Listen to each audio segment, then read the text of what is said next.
Assalamualaikum warahmatullahi wabarakatuh.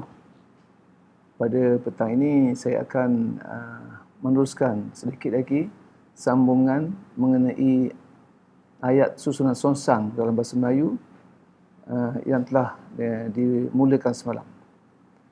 Jadi ini sambungan susunan ayat. Semalam dah habis sebahagian, dua lagi bahagian yang belum selesai, iaitu yang kedua, pendepanan sebahagian daripada frasa adjektif. Ada 3 pecahan. Dan yang terakhir, pendepanan frasa seni nama. Ada 2 pecahan, iaitu pendepanan frasa seni nama sebagai predikat dan pendepanan frasa seni nama sebagai keterangan dalam predikat. Jadi kita akan pada petang ini, saya harap pelajar dapat mengikuti pengajaran ini untuk memahami 2 lagi pendepanan ataupun 2 lagi bahagian ayat sonsang. Kita pergi satu-satu. Yang pertama kita ambil dulu, iaitu pendepanan sebahagian daripada frasa seni nama tadi. Frasa adjektif. Pendepanan sebahagian daripada frasa adjektif. Ada 3 di sini. 1, pendepanan kata adjektif saja. Jadi di bawah tajuk ini ada 3 lagi pecahannya. Pendepanan kata adjektif saja. Yang kedua, pendepanan kata penguat dengan kata adjektif. Dan yang ketiga, pendepanan kata bantu dengan kata adjektif. Jadi pelajar-pelajar harus faham bahawa apabila tajuknya begini, bermaknanya kalau katakan 2.1 ni, 2.1 pendepanan kata adjektif saja. Maksudnya dalam predikat ayat tu yang dikedepankan ialah kata adjektif saja. Kalau yang ni pula, yang dikedepankan adalah kata penguat dengan kata adjektif, dan yang ini adalah kata bantu dengan kata adjektif. Kita tengok contohnya. Jadi untuk memahami ataupun untuk memudahkan kita faham, pelajar perlu mengingati konsep-konsep kata adjektif. Ingat balik konsep kata adjektif. Yang kedua, kena ingat semula kata penguat. Yang ketiga, kata bantu. Saya rasa perkara ini telah dipelajari pada predikat awal. Baik, yang pertama kita ambil satu, iaitu pendepanan kata adjektif saja. Bermakna predikat ayat yang diberi itu mestilah terdiri daripada frasa adjektif dan kata adjektif yang terdapat dalam predikat sahaja yang dikedepankan. Jadi yang kita nak kedepankan ialah kata adjektif yang terdapat dalam predikat ayat. Contohnya, pelajar itu pandai. Di sini jelas ayat yang pendek. Pelajar itu subjek, pandai ialah predikat yang terdiri daripada kata adjektif. Kalau ayat ini diminta kita mengedepankan kata adjektif saja, bermakna pandai pelajar itu. Mudah saja. Kata adjektif saja yang dikedepankan. Jadi yang lain kekal. Pelajar itu pandai, pandai pelajar itu. Yang kedua, panjang sikit ayatnya. Pemain bola sepak itu sakit secara tiba-tiba. Mana subjek ayat ni? Pemain bola sepak itu. Predikatnya sakit secara tiba-tiba. Jadi sekarang, sakit secara tiba-tiba merupakan predikat. Dalam predikat ni ada kata adjektif, iaitu sakit. Jadi, perkataan sakit ni yang kita bawa ke depan. Jadi kita apa? Ambil kata adjektif saja, bawa ke depan, iaitu sakit pemain bola sepak itu secara tiba-tiba. Type silap sakit. Jadi kita ambil kata itu letak depan. Begitu dengan yang sebelum ni. Yang ketiga, pemimpin itu bijak membuat keputusan. Pemimpin itu subjek, bijak membuat keputusan adalah predikat, dan bijak merupakan kata adjektif. Jadi yang diminta kita membuat pendepanan adalah kata adjektif saja. Jadi pelajar pun ambil kata adjektif ni, bijak letak depan. Bijak pemimpin itu membuat keputusan.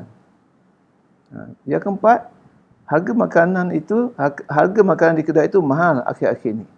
Harga makanan di kedai itu mahal akhir-akhir ini. Yang keempat, saya tak warnakan. Mana agaknya subjeknya? Saya yakin pelajar faham bahawa subjeknya harga makanan di kedai itu. Predikatnya mahal akhir-akhir ini.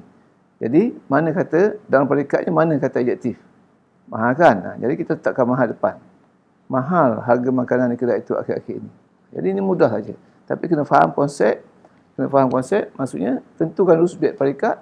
Kalau diminta kata adjektif saja, bawa kata adjektif yang berada dalam predikat itu ke depan. Habis yang pertama, pendepanan kata adjektif saja. Boleh faham Yang kedua, pendepanan kata penguat dengan kata adjektif. Dalam ayat tu mesti ada kata penguat dan kata adjektif. Bermakna apa? Kata penguat dan kata adjektif yang terdapat dalam ayat itu yang dibawa ke depan. Maksudnya kalau tadi kata adjektif saja, sekarang kata penguat dan kata adjektif itu nak dibawa ke depan. Contohnya, kucing itu amat kasih akan anaknya. Kucing itu subjek, amat kasih akan anaknya predikat. Jadi mana kata adjektif? Mana kata penguat? Kata penguatnya amat. Kata adjektif adalah kasih. Jadi bawa dua ni. Amat kasih kucing itu kepada akan anaknya. Amat kasih kucing itu akan anaknya. Mudah ya. Yang kedua, suara penyanyi itu sungguh merdu sejak dahulu. Subjeknya, saya semua faham bahawa suara penyanyi itu. Okey, ada pelajar beritahu saya, subjeknya siapa kat itu, kita berhenti katanya. Itu satu cara lah. Suara penyanyi itu sungguh merdu sejak kat ini. Jadi, suara penyanyi itu subjek, sungguh merdu sejak dahulu. Sungguh merdu sejak dahulu merupakan predikatnya. Jadi, cari kata muat. Kata muat yang sungguh. Kata adjektifnya merdu. Bawa dua ni. Sungguh merdu suara penyanyi itu sejak dahulu. Boleh ya? Yang ketiga, pokok kelapa itu paling tinggi di kampung ini. Pokok kelapa itu subjek, paling tinggi di kampung ini predikat. Mana kata muat? Paling. Mana kata adjektif? Tinggi. Bawa lah dua ni. Paling dan tinggi ke depan. Paling tinggi pokok kelapa itu di kampung ini. Ini mudah ya. Pemain bola sepak itu amat lincah di atas padang. Saya rasa ini pun pelajar nampak lah. Pemain bola sepak itu merupakan subjek, amat lincah di atas padang merupakan predikat. Dalam predikat ni ada kata penguat iaitu amat, ada kata adjektif iaitu lincah. Jadi kata penguat dan kata adjektif ni hendak dikedepankan. Sebab tajuknya pendepanan kata penguat dengan kata adjektif. Jadi masukkan depan. Amat lincah pemain bola sepak itu di atas padang. Senang je. Amat lincah di atas padang pemain. Kalau kita buat macam ni, kalau kita ambil apa? Amat lincah di atas padang pemain bola sepak itu salah. Kena ikut dia ni. Ambil amat lincah ni letak di depan. Okey. Amat lincah di atas padang. Amat lincah di atas padang siapa? Tak boleh. Baik, yang ketiga, yang terakhir untuk kata adjektif ni, pendepanan kata bantu dengan kata adjektif. Kita ingat balik. Yang pertama, yang dikedepankan kata adjektif saja. Yang kedua, kata penguat dan kata adjektif. Yang ketiga, pendepanan kata bantu dengan kata adjektif. Sama juga. Iaitu dalam predikat ayat tu ada kata bantu dan ada kata adjektif. Kata bantu dan kata adjektif yang terdapat dalam konstituen predikat itu sahaja yang perlu dibawa ke depan.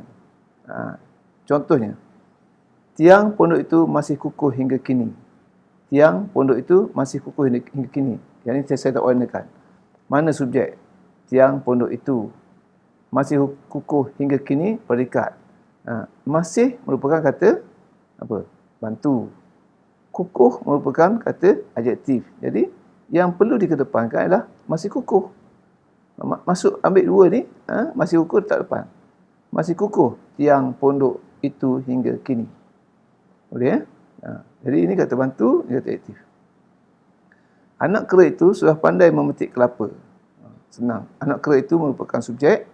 Sudah pandai memetik kelapa merupakan predikat. Jadi dalam predikat ni ada sudah pandai memetik kelapa. Sudah kata bantu, pandai kata adjektif. Bawa dua ke depan.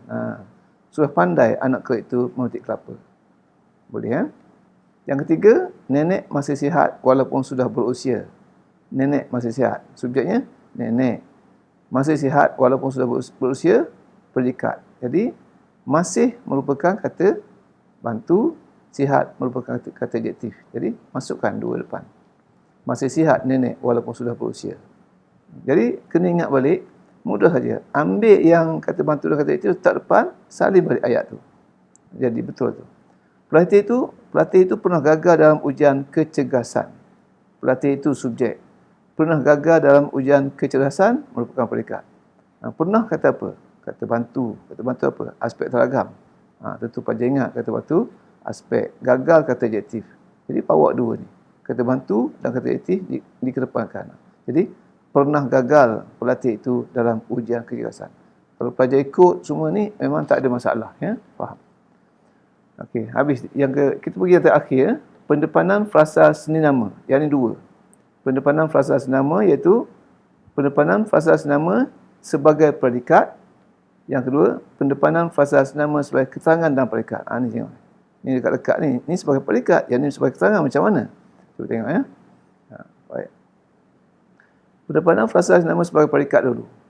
Artinya, unsur predikat yang terdiri daripada frasa seni nama ataupun FSN sahaja yang dikedepankan. Yang kita nak kedepankan apa? Peringkat yang mempunyai frasa seni nama. Contohnya, contohnya, bilik bacaan itu untuk pelajar asrama. Kita tengok. Bilik bacaan itu merupakan subjek. Untuk pelajar asrama merupakan ini peringkat, dan peringkat ini merupakan frasa seni nama. Sebab apa? Sebab ada untuk pelajar asrama. Jadi bilik bacaan itu untuk pelajar asrama. Jadi kalau kita nak kedepankan, jadi untuk pelajar asrama merupakan peringkat. Jadi dia nak apa ni? Pendepanan frasa seni nama sebagai peringkat. Peringkat ini dikedepankan. Bawa depannya untuk pelajar asrama bilik bacaan itu. Yang ini sama dengan pendepanan seluruh peringkat. Sama saja, sama. Jadi untuk buat, kalau misalnya pelajar diminta buat apa? Pendepanan seluruh peringkat, ayat yang boleh. Kalau buat macam ni, untuk pelajar asrama bilik bacaan itu, dia dua ni. Satu, ayat semasa ni jenis pendepanan frasa seni nama sebagai peringkat, dan ini juga boleh dikatakan apa? Pendepanan seluruh peringkat. Yang kedua, peserta tuan rumah di dewan pada masa itu. Peserta tuan rumah di dewan pada masa itu. Jadi, mana subjek peserta tuan rumah? Di dewan pada masa itu merupakan peringkat ayat. Dia nak apa? Yang dikedepankan apa? Sepatutnya peserta tuan rumah di dewan pada masa ini keterangan. Keterangan. Jadi ini keterangan peringkat. Jadi kita boleh ambil apa? Di dewan peserta tuan rumah pada masa itu. Di dewan ambil frasa seni nama saja. Di dewan peserta tuan rumah pada masa itu. Di dewan peserta tuan rumah pada masa itu. Kalau kita ambil di dewan pada masa itu peserta tuan rumah, dah jadi pendepanan seluruh peringkat. Jadi ayat A dengan B tak sama. Sebab ini ada keterangan waktu yang ini tak ada. Yang tak ada keterangan, ya. Baik, ini boleh faham tu. Jadi ini senang. Bilik bacaan itu untuk pelajar sama. Jadi untuk pelajar sama merupakan frasa seni nama, bawa ke depan semua sekali. Yang ni peserta tuan rumah di dewan. Sampai situ pun betul dah ayat tu, tapi dia masuk keterangan sini. Jadi kita ambil apa? Frasa seni nama saja. Di dewan. Di kata seni nama, dewan kata nama. Di dewan peserta tuan rumah pada masa itu. Ingat tu. Yang kita bawa ke depan hanyalah apa? Frasa seni nama saja. Kalau belakang tak ada keterangan, tinggalkan dulu. Di dewan pada masa itu, kalau itu macam ni. Di dewan pada masa itu peserta tuan rumah, maksudnya ini pendepanan seluruh peringkat. Tak betul macam ni, tak betul lah. Baik, yang betulnya tadi. Ya. Yang ketiga, berita itu tentang penularan wabak. Berita itu tentang penularan wabak. Berita itu pastilah subjek, tentang kata senama, penularan wabak kata nama. Tentang penularan wabak merupakan frasa seni nama. Jadi kita ambil semua ni. Tentang penularan wabak berita itu. Ya. Berita itu tentang penularan wabak sejak awal tahun lalu. Baik, kalau macam ni macam mana? Kalau macam ni. Berita itu tentang penularan wabak sejak awal tahun. Jadi kita ambil apa? Tentang penularan wabak berita itu sejak awal tahun. Maksudnya apa? Yang kata senama sini adalah apa? Tentang penularan wabak sejak awal tahun, keterangan. Jadi kita ambil apa? Kita ambil yang dia nak frasa seni nama sebagai peringkat, ambil frasa peringkat saja, letak di depan, dan yang keterangan ni di belakang. Macam tu. Itu dulu, faham ya? Baik, satu. Jadi ini saya ulang, untuk pendepanan frasa seni nama sebagai peringkat ni, ambil frasa seni nama saja, letak di depan, dan jika ada keterangan waktu ke ataupun keterangan lain di belakang, kita tinggalkan. Ayat 1 tak ada keterangan, kita ambil semua sekali. Ayat 2 ada keterangan waktu, kita tinggalkan waktu ni. Peserta tuan rumah dewan pada masa itu. Di dewan ambil 2. Di dewan peserta tuan rumah pada masa itu. Yang ketiga, yang terakhir sekali, apa ni? Yang terakhir, pendepanan frasa seni nama sebagai keterangan dalam peringkat. Tadi pendepanan frasa seni nama sebagai peringkat. Yang ni frasa seni nama berfungsi sebagai keterangan dalam peringkat. Macam mana? Jadi yang dikedepankan ialah unsur peringkat yang terdiri daripada frasa seni nama yang berfungsi sebagai keterangan dalam peringkat. Ya? Contohnya, penulis getah itu berehat di bawah pokok besar. Sepatutnya ayat ini sudah gramatis kalau kita berhenti kat sini. Penulis getah itu berehat. Sudah betul. Jadi penulis getah itu subjek, berehat, peringkat. Di bawah pokok besar ialah keterangan dalam keterangan kepada berehat ni. Ini dinamakan keterangan peringkat. Jadi yang diminta kita kedepankan ialah apa? Frasa seni nama sebagai keterangan. Jadi yang kita nak kedepankan yang ni, keterangan. Di bawah pokok besar. Di bawah pokok besar penulis getah itu berehat. Kalau misalnya kalau tak ada berehat ni, penulis getah itu di bawah pokok besar, Maksudnya di bawah kuasa besar dicari peringkat macam tadi, macam ayat pertama tadi. Nampak tak? Pertandingan itu dijalankan pada hujung minggu. Jadi keterangannya pada hujung minggu. Keterangannya macam keterangan tempat, keterangan waktu, keterangan cara sebagainya. Baik. Jadi kita ambil ni. Pada hujung minggu pertandingan itu dijalankan. Yang ketiga, Pak Hasim menternak kambing untuk masa depan. Jadi untuk masa depan kita ambil keterangan peringkat ni. Okey, Pak Hasim menternak kambing untuk masa depan keluarganya dengan kaedah moden. Maaf tak habis ayat saya. Pak Hasim menternak kambing untuk masa depan dengan kaedah moden. Jadi yang mana kita nak kedepankan? Untuk masa depan keluarganya, Pak Hasim menternak kambing dengan kaedah moden. Dengan tu cara tu kemudian. Untuk masa depan keluarganya, Pak Hasim menternak kambing dengan kaedah moden. Baik. Kaedah moden ni kita kemudian. Baik. Mereka berdua bergaduh sejak tinggal di sana. Mereka berdua bergaduh sejak tinggal di sana. Mana keterangan peringkat? Sejak tinggal di sana kan? Jadi sejak tinggal di sana mereka berdua bergaduh. Ini dua cabang ataupun dua jenis pendepanan fasal nama. Okey. Jadi saya fikir pelajar tentu akan keliru apakah perbezaan antara pendepanan fasal nama sebagai peringkat dengan pendepanan fasal nama sebagai keterangan dalam peringkat. Dekat-dekat ni. Jadi kalau tak perhati betul memang kita akan keliru. Saya buat macam ni ya. Surat tawar itu daripada pejabat daerah pekan. Ayat ni. Surat tawar itu daripada pejabat daerah pekan. Maksud selepas subjek terus ada kata senama. Selepas subjek terus kata senama. Surat tawaran itu daripada pejabat daerah pekan. Surat itu untuk keluarga saya di kampung contohnya. Okay, baik. Jadi kalau macam ni kita nak kedepankan frasa senama, kita ambil kan daripada pejabat daerah pekan surat itu. Sebab apa? Pejabat daerah pekan merupakan frasa senama. Jadi kita apabila P ni dibawa ke depan terhasillah ayat ni daripada pejabat daerah pekan surat itu. Mudah ya. Jadi frasa senama sebagai peringkat dikedepankan. Kalau macam ni, mereka sedang berehat di bawah pokok rambutan. Jadi ini apa? Kita tukar je. Surat tawaran itu daripada daerah pekan, daripada pejabat daerah pekan surat tawaran itu dah jadi pendepanan frasa nama sebagai peringkat. Kalau pendepanan frasa nama sebagai keterangan dan peringkat pula, mereka sedang berehat. Di bawah pokok rambutan, ni sudah jadi apa? Keterangan kepada peringkat berehat ni. Berehat kat mana? Itu berehat. Jadi yang ini, yang pertama tadi tak ada ni. Surat tawaran itu tu daripada. Maknanya dalam ayat pertama ni peringkatnya terdiri daripada frasa nama. Ayat kedua ni peringkatnya frasa kerja, berehat. Tetapi ada keterangan di bawah ni. Jadi keterangan yang nak dibawa ke depan. Okey. Saya tak besarkan huruf ni. Di bawah pokok rambutan, merupakan keterangan peringkat. Apabila keterangan itu dikedepankan, terhasillah ayat ini. Di bawah pokok rambutan mereka sedang berehat. Di bawah pokok rambutan mereka sedang berehat. Jadi dapat dua perbezaan tadi. Jadi kalau pendepanan frasa senama sebagai peringkat, ayat tu mesti ada subjek dengan peringkat, dan peringkat tu hanyalah peringkat tu terdiri daripada frasa senama. Yang kedua ni dia kena ada apa? Ayat tu mesti ada subjek, peringkat dan ada keterangan peringkat macam tadi. Macam ni ya. Macam ni. Mereka sedang berehat, di bawah pokok rambutan merupakan keterangan kepada berehat. Jadi keterangan inilah yang dibawa ke depan untuk menghasilkan ayat pendepanan frasa nama sebagai keterangan dan peringkat. Jadi kita sudah habislah maksudnya untuk dua tajuk ni. Kemudian kita nak uji sama ada perkara yang dipelajari itu dapat difahami atau tidak ya. Tulis satu bagi pendepanan frasa nama sebagai peringkat. Jika ayat tu ada frasa nama sebagai peringkat ataupun mengalami proses pendepanan frasa nama sebagai peringkat, itu satu. Dan tulis dua bagi pendepanan frasa nama sebagai keterangan dalam peringkat. Baik. Dua tadi ya. Satu yang mana? Kita tengok. Untuk golongan belia pinjaman itu. Untuk golongan belia pinjaman itu. Jadi adakah ini ayat ini mengalami proses pendepanan frasa nama sebagai peringkat ataupun pendepanan frasa nama sebagai keterangan dan peringkat? Macam nak faham? Apa-apa saja kalau buat macam ni kita kena buat ayat. Kita kena buat ayat biasa dulu. Buat ayat biasa dulu. Buat ayat biasa. Iaitu apa? Ayat biasa macam mana? Untuk golongan belia pinjaman itu. Ayat biasanya pinjaman itu untuk golongan belia.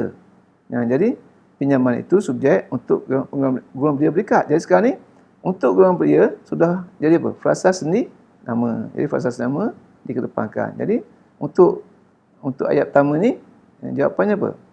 Ayat ini mengalami proses pendepanan frasa seni nama sebagai predikat. Satu. Okey. Untuk golongan pria pinjaman itu disediakan. Untuk golongan pria pinjaman itu disediakan. Baik, ayat asal apa? Pinjaman itu disediakan untuk golongan pria. Jadi yang pertama ni dengan kedua tak sama. Baik. Jadi yang ini pinjaman itu untuk golongan pria. Untuk golongan pria merupakan frasa seni nama. Frasa seni nama yang dikedepankan. Yang ni kalau kita buat ayat biasa, pelajar saya sarankan supaya buat ayat biasa supaya mudah ya. Pinjaman itu disediakan. Subjek pinjaman itu disediakan predikat. Untuk golongan pria ni apa? Keterangan kepada predikat. Jadi ayat ni mengalami proses pendepanan frasa senama yang berfungsi sebagai keterangan dalam predikat. Nampak? Kerana satu perkataan. Yang ni saya ambil ayat sama, yang ni tak ada disediakan je. Okey, baik. Okey, nampak? Ayat lain sama. Jadi saya buat. Ayat 1. Pinjaman itu untuk golongan belia. Pinjaman itu subjek, untuk golongan belia predikat. Kita songsankan. Yang kedua lain. Pinjaman itu disediakan untuk golongan belia. Baik. Baik. Nampak beza dua tu. Baik. Kalau misalnya yang tadi kita tengok ayat pertama tu. Pinjaman itu untuk golongan belia. Untuk golongan belia merupakan predikat. Kita tukar saja. Untuk golongan belia pinjaman itu. Yang ni pinjaman itu disediakan. Ayat sudah gramatis. Untuk golongan belia merupakan keterangan. Jadi yang ni kita ambil keterangan dikedepankan. Nampak beza dua. Yang ke seterusnya tentang kelembapan ekonomi mereka berbincang. Adakah ini satu atau dua? Adakah ini mengalami pendepanan frasa senama ataupun mengalami frasa senama sebagai keterangan? Tentang kelembapan ekonomi mereka berbincang. Kalau kita buat ayat biasa, mereka berbincang. Okey, mereka berbincang dah selesai masalah tentang kelembapan ekonomi. Jadi tentang kelembapan ekonomi merupakan keterangan kepada predikat. Jadi ini nombor dua. Boleh faham? Nampak tak? Mereka subjek berbincang predikat. Tentang kelembapan ekonomi merupakan frasa senama yang berfungsi sebagai keterangan kepada predikat berbincang tadi. Jadi ini dua. Masih di hospital mangsa gempa bumi itu. Ayat asalnya mangsa gempa bumi itu masih di hospital. Jadi ini masih di hospital, frasa senama sebagai predikat. Yang di depan ni adalah frasa senama. Di hospital masih kata bantu. Ke Pulau Pangkor anggota penyiasat itu. Ayat asalnya anggota penyiasat itu ke Pulau Pangkor. Jadi ke Pulau Pangkor merupakan frasa senama yang dikedepankan. Jadi nombor 3 satu jawapannya. Nombor 4, di tepi bukit itu mereka mendirikan khemah. Jadi cuba tengok ayat asalnya. Subjeknya apa subjeknya? Mereka. Predikatnya mendirikan khemah. Ada keterangan? Ada di tepi bukit itu. Jadi nombor 4 ni, ini ayat 4 ni mengalami proses pendepanan frasa senama sebagai keterangan dalam predikat. Daripada getah pakaian itu. Pakaian itu daripada getah. Pakaian itu daripada getah. Jadi daripada getah merupakan frasa senama, dan dalam ayat asalnya pakaian itu subjek, daripada getah predikat. Jadi ayat ini juga mengalami proses pendepanan frasa senama sebagai predikat. Baik, daripada getah pakaian itu dibuat. Tengok lain pula ni. Daripada getah, jadi kita tengok ayat asal. Pakaian itu dibuat. Subjek pakaian itu dibuat predikat, daripada getah ada keterangan. Ada keterangannya. Jadi ini ayat nombor 2. Tengok.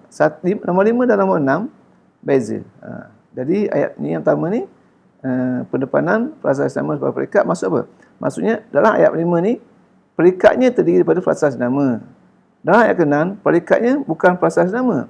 Predikatnya pakaian itu subjek dibuat predikat, ini predikatnya. Daripada getahnya keterangan kepada predikat tu. Jadi keterangan yang kita kedepankan untuk menghasilkan ayat ayat apa? Untuk ayat songsan jenis pendepanan frasa senama sebagai keterangan dalam predikat. Baik. Boleh faham? Boleh faham ya? Saya rasa boleh faham ya. Kita tengok soalan untuk menilai sama ada pelajar boleh faham atau tidak. Ini soalan-soalan yang boleh tanya. Pada akhir tahun, peraduan melukis poster COVID-19 akan diadakan. Pada akhir tahun, peraduan melukis poster COVID-19 akan diadakan. Apakah jenis asumsi di atas? Macam mana jawabnya? A. pendepanan seluruh predikat. B. pendepanan frasa senama. C. pendepanan frasa senama sebagai predikat. D. pendepanan frasa senama sebagai keterangan dalam predikat. Ini saya tinggalkan untuk pelajar fikir. Ayat kedua, ni ayat ni. Ayat P, keperluan itu untuk urus setia khusus saja. Keperluan itu untuk urus setia khusus saja. Q, ayam biatan datuk di dalam reban jiran. Minta mau balik rumah ni. Jika P dan Q disongsangkan, jika ayat P dan Q disongsangkan, apakah jenis pendepanan predikat yang terhasil? A, pendepanan kata bantu dan kata kerja. 2, pendepanan seluruh predikat. 3, pendepanan frasa senama sebagai predikat. 4, pendepanan frasa senama sebagai keterangan dalam predikat. Pilihan di sini. A 12, B 14, C 23, D 34. Baik, dua soalan contoh ni soalan aneka pilihan. Kemudian biasanya untuk soalan aneka pilihan pelajar boleh agak, kalau faham sikit boleh agak. Tapi yang agak mencabar sikitlah soalan struktur. Nyatakan jenis ayat susunan songsang. Nyatakan jenis ayat susunan songsang. Dua dia minta kata. Susun apa jawapannya? 2 markah tu. Nyatakan jenis ayat susunan songsang. 2, masih berbuah pokok durian tembaga di kebun itu. Masih berbuah pokok durian tembaga di kebun itu. Nyatakan jenis pendepanan ayat di atas. Ni ayat pendepanan jenis apa ni? 2. Jelaskan bagaimana ayat di atas terhasil. Yang kedua ni agak mencabar sebab tu soalan yang ini 1 markah, bawah 2 markah saya beri. Yang ni saya beri jawapan. Jawapan pertama untuk ni, nyatakan masih berbuah pokok durian tembaga di kebun itu. Ayat asal apa dia? Pokok durian tembaga di kebun itu. Ayat asalnya, ayat susunan asal, pokok durian tembaga di kebun itu, subjek masih berbuah. Jadi yang dikedepankan adalah pendepanan seluruh predikat. Ni umum ya, pendepanan seluruh predikat. Ataupun kalau nak beri jawapan lain buat dia masih berbuah tu. Masih kata apa? Boleh, semua boleh. Jelaskan bagaimana ayat di atas terhasil. Macam mana ayat terhasil? Jawapan ini mungkin payah sikit lah. Ayat tersebut berasal daripada ayat susunan biasa. Ayat susunan biasanya, pokok durian tembaga di kebun itu masih berbuah. Ayat di atas terhasil apabila seluruh ayat ni, ayat yang biru ni terhasil apabila seluruh konstituen predikatnya dikedepankan. Maksudnya apa? Yang dikedepankan apa dia? Seluruh predikatnya. Yang seluruh predikatnya masih berbuah taknya, masih berbuah dikedepankan. Jadi terhasillah ayat seperti yang dimasukkan tadi. Okey, baik, jawapan tu. Yang macam jawapan soalan macam nombor 2 ni, ini agak nak menguji pemahaman lah. Dalam peperiksaan mungkin boleh jadi nak soal, tapi kalau soal macam ni mungkin payah jawab lah. Ya? Baik. Jadi sekarang kita habis apa? Semalam kita dah belajar susunan ayat. Susunan ayat ada 2, susunan biasa dan songsang. Susunan biasa ni kita buat kesimpulan lah, nak rumuskan. Susunan biasa senangnya subjek ikuti predikat. Ali, guru. Budak itu berlari pun betul ya. Songsang ada 2 songsang. Songsang pendepanan seluruh predikat. Senang juga ni. Untuk pendepanan seluruh predikat senang. Yang pendepanan sebahagian daripada predikat ni banyak. Pendepanan sebahagian frasa kerja, pendepanan sebahagian frasa adjektif dan pendepanan frasa senama. Jadi ini ada 4 pecahan. Yang ni ada 3, yang ni ada 2 pecahan. Jadi sebenarnya bila pelajar buat macam ni nampak yang mana. Kalau tengok macam ni pelajar akan nampak banyak sangat. Tapi kalau tengok satu-satu, ini okey, senang. Yang ni songsang, yang ni senang. Tengok sini. Sini pun sama. Pendepanan frasa kerja ada 4. Frasa kerja, pendepanan kata kerja saja ikut tadi. Baik ya. Jadi saya rasa itu saja untuk pelajaran kita. Saya harap pelajar dapat menguasai susunan ayat songsang dalam bahasa Melayu. Jadi ada pelajar tanya, ada juga ayat songsang ke? Memang banyak kita gunakan, terutama apabila kita membaca ataupun kita membina ayat tanya, kita banyak menggunakan ayat songsang.